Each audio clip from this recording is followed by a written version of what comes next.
This is my first homemade crossbow. Mike Thompson here at TB's cabin. Built my first homemade crossbow, working on it. It's not quite finished.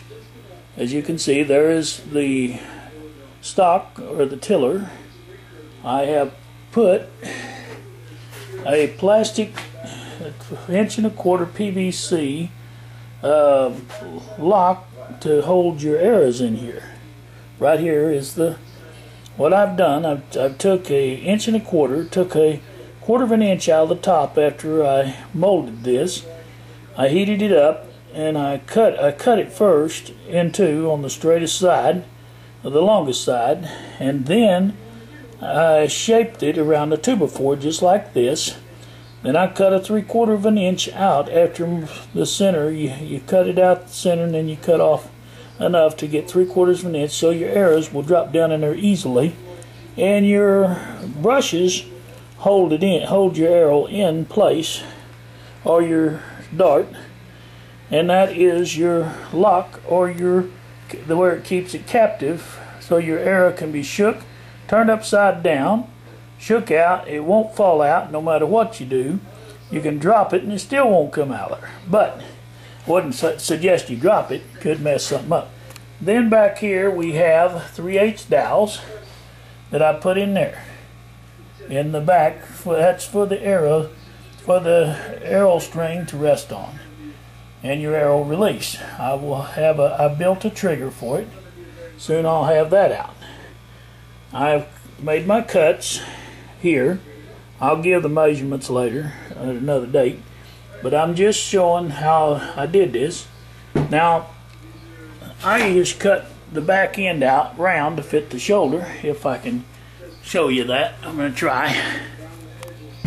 Push that out a little. That's enlarged. And anyway, that's what I've done. It's going to need a little more work because it's rough, and I made it out of oak that come off from one of those pallets that they pile barrels and whatever on. You know, even rock. Well, I don't know about, yeah, rock they do, and load pallets for loading different things. But that was just a pallet block that I cut that down to 36 inches. And actually it don't have to be but 35 if you don't want to put the round cut in. See, here's another one I've started that's 35. It's just a standard 2x4. Just be sure you get straight grain and less knots up in here on the sides, because the less knots you have when cutting out stuff, the less chance of it splitting out on you or messing up when building these. Okay, I got me a hot gun today so I could heat the pipe without having to heat it over the stove. You can do it in your oven or stove. Just heat it up to about 200 degrees in the oven. Now this is my bow that I'm working on right now. Just waiting for it to cool down. It's still a little warm, so I'm going to leave it clamped a little while longer. What you got to have is flattening jig, and I'll show you the product in a moment, or the bow in a moment. What you got to have is an inch on each side of this, marked down, and then you put it there in the center to flatten this and to heat this so that your bow will be flat on this end, so you can have a flat bow. And I'll take a 6-inch pan pot, and I'll heat it up again on the tips and give it a slightly curb on the tip. Not a big curb, but a little bit of a recurb on each end once it's heated up and finished. I got to do this side, but I just have one jig, so this is the first jig I ever built, first crossbow, far as PVC crossbows go. Now I built a couple others before out of spring seats off of buggy springs that were super powerful. I mean, I don't know what weight they were, but they would shoot 60 yards no problem. But that was a spring buggy seat, and remember I had to use cable on it, and I didn't use wooden dowels like that, like I got in here, because cable would have cut it. I use steel dowels. But anyway, that's a different kind of bow. We're talking about PVC here. PVC is cheap and inexpensive. Any poor man's bow. I call it any low-income person could build this with just a little bit of schooling on it, little knowledge. I could have done a better job on this if I had took my time a little more. I could have made a better fit of this. And all this here on top is just that old vinyl flooring, you know, tile. And I just glued a strip on there to make it smooth because this was such a rough piece of wood.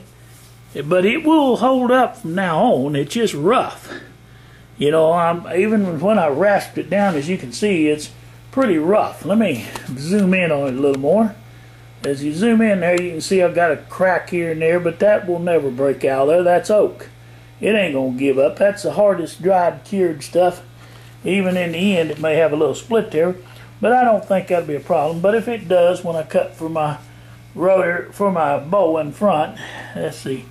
I'll try to get that in there. There it is. See that crack in the end?